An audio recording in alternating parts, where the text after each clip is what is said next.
Art is a great way to distress for adults and children, especially for children. It's a great way to express what they're thinking and feeling.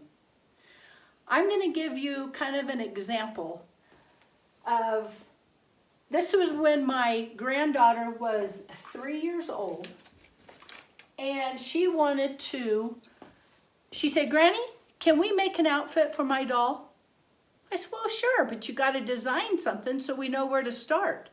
She was 3 years old, and she put this piece of paper up against my window in the studio, and this is her drawing.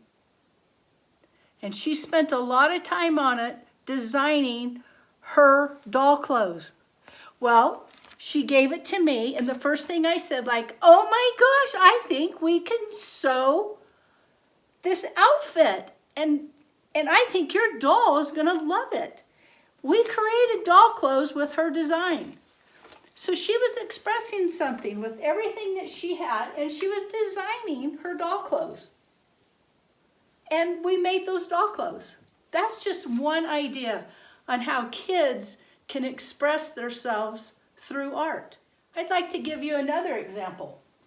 I had my grandson here, and here, he's almost 4, and he wanted to draw in my studio, but he's not quite confident yet, and he was determined for Granny to draw something. So he said, "Draw me a spider." So I drew him a spider, but he had the confidence to color it, and we call that texturing.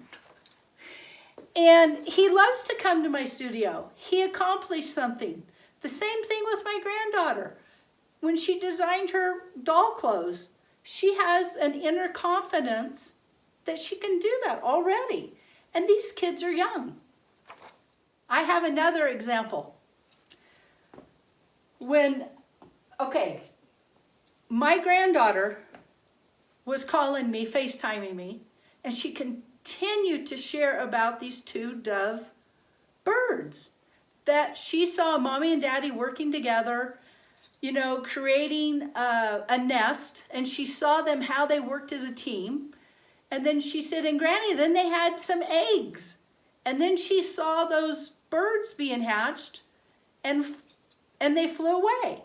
Well, I encouraged her, since she was so excited about telling me what she's learning with these 2 dove, to draw a picture of it. And she did. So she was learning to express herself. And look at this. That's kind of hard to see because it's shiny. But it was a bird nest that was sitting on a light that was up against the wall, and they built a little bird nest. Sorry, you can't really see that. There you go. See that bird? But look how free she was to explain how those birds, but then not only explain it, but she put it down on paper. That's expressing yourself. That creates confidence.